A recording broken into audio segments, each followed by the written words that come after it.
حج کے اہم فضائل میں سے یہ بھی ہے کہ یہ آیت شریف جس میں تکمیل دین کا مزدہ ہے، حج کے موقع پر نازل ہوئی۔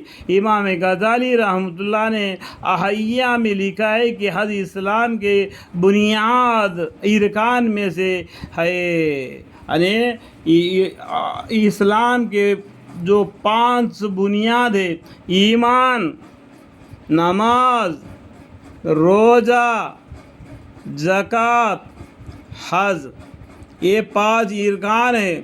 ایمان گھر کے بیچ کے کھمبا ہے جو چاروں یہ ہے چاروں کونے، نماز، روزہ، زکوٰۃ، حج، یہ چاروں کونے کے چاروں کھمبے ہیں۔ یہ چاروں کو ملا کر وہ بیچ میں کھمبا ایمان کا ہے، اس کو اوپر لکڑی لگا کے مکان بنائیں گے تو اچھا سے اچھا سا مکان بن جائے گا۔ اسی مکان کا نام دین اسلام ہے۔ تو آپ ہر آدمی اسے غور کرے کہ اس کے اندر ہمارا کون سا کونا گرا ہوگا تو وہ مکان برا نظر آئے گا۔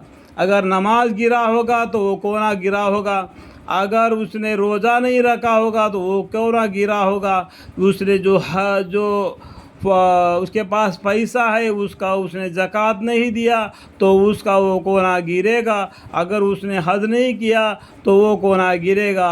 بالکل چاروں کونے گر جائیں گے، بیچ کا نیٹڈ ہی ایک قائم رہے گا جو ایمان کا۔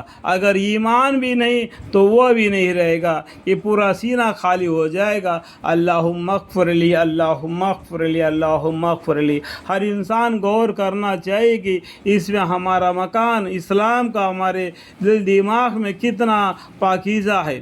حیا میں لکھا ہے کہ حج اسلام کے بنیاد ارکان میں سے ایک ارکان ہے، اس پر ارکان کا اختصام ہوا ہے۔ یعنی دیکھو حج ایک ارکان ہے، جس طریقے سے جب ہم لوگ نماز پڑھنے کے لیے جاتے تو کیا ہم بازاروں میں آواز کرتے جاتے ہیں کیا ہم حج کے لیے جا رہے ہیں، ہم حج کے لیے جا رہے ہیں، ہم حج کے لیے، ہم روزہ نماز کے لیے جا رہے ہیں، ہم نماز کے لیے جا رہے کر کے؟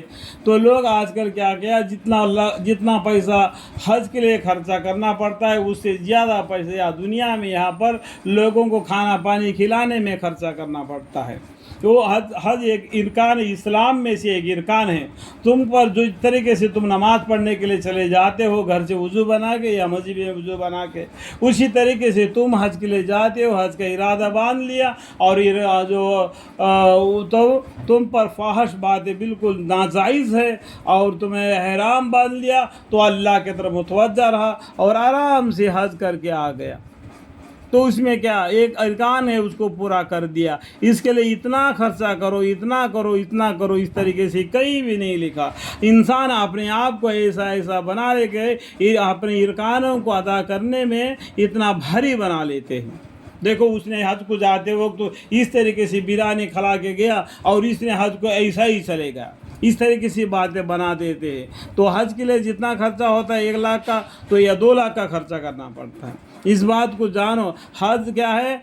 اسلامی ارکانوں میں سے ایک ارکان ہے اور اس پر اسلام کی تکمیل اور تتمہ ہوئی ہے، اس کے پر کو ختم ہے۔ اس میں آیت الیوم اکملت لکم نازل ہوئی ہے، جس طریقے سے یہ کیا ہے آیت نازل ہوئی ہے۔